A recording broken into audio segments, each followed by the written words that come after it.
ইরানের সাথে যুদ্ধবন্ধের চুক্তিতে সই করার ঘোষণা দিয়েছেন আমেরিকার প্রেসিডেন্ট ডোনাল্ড ট্রাম্প। সমৃদ্ধ ইউরেনিয়াম ইরানের মাটিতে রেখেই লেবাননেও যুদ্ধবন্ধের সম্মতি আদায় করে নিয়েছে তেহরান।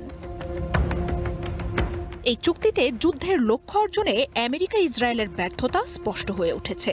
এছাড়াও এই চুক্তি ইসরায়েলের সাধারণ নির্বাচনে নেতানিয়াহুর জন্য দুঃস্বপ্ন হয়ে উঠতে পারে, এমনটাই ধারণা করছেন বিশ্লেষকরা।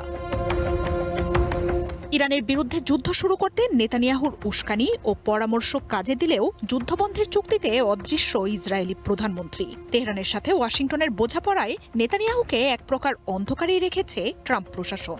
চুক্তিতে তেল আবিবের স্বার্থ রক্ষায় ট্রাম্পের ওপর প্রভাব বিস্তারেও ব্যর্থ নেতানিয়াহু।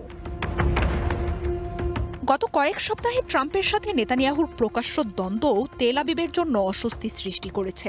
বৈরুতে হামলায় নেতানিয়াহুর বিচার বুদ্ধি নিয়ে প্রশ্ন তোলার পাশাপাশি উত্তপ্ত ফোনালাপে ইসরায়েলি প্রধানমন্ত্রীকে বদ্ধ উন্মাদ বলে তিরস্কার করেন ট্রাম্প। নির্মাণে নাম্বার 1 শাহ সিমেন্ট।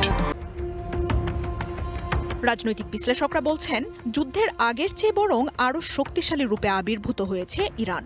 চুক্তিতে লেবাননের সংঘাত বন্ধের সম্মতি আদায় অঞ্চলটিতে হিজবুল্লাহকেও শক্তিশালী করে তুলবে বলে মনে করছেন তারা। লেবাননের নিরাপত্তা হুমকিতে পড়লে কোনো চুক্তি টেকসই হবে না বলে এরই মধ্যে হুঁশিয়ারি দিয়েছে তেহরান। তবে অস্বস্তি আর বিব্রতকর পরিস্থিতির মধ্যেও আমেরিকাকে অসন্তুষ্ট না করতে চুক্তি নিয়ে সতর্ক বক্তব্য দিচ্ছেন ইসরায়েলি কর্মকর্তারা। সবচেয়ে বড় মিত্রের বিরুদ্ধে সমালোচনা সীমাবদ্ধ রাখলেও ব্যক্তিগত পরিসরে নেতানিয়াহুর সরকারের হতাশা স্পষ্ট।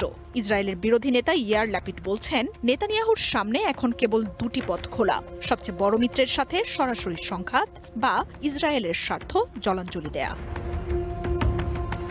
সোমবার ইরানের সাথে চুক্তি স্বাক্ষরের ঘোষণার পরই তড়িঘড়ি সংবাদ সম্মেলন করেন নেতানিয়াহু। যুদ্ধে ইসরায়েল আরও শক্তিশালী হয়েছে বলেও দাবি করেন তিনি। একই সঙ্গে ট্রাম্পের সাথে বিভিন্ন বিষয়ে মতপার্থক্যের কথাও স্বীকার করেন ইসরায়েলি প্রধানমন্ত্রী। ইরানের বিরুদ্ধে প্রয়োজনে একাই লড়াই করার হুমকিও দেন তিনি। তবে অক্টোবরের সাধারণ নির্বাচনের আগে নেতানিয়াহুর জনপ্রিয়তা কমছে দ্রুত।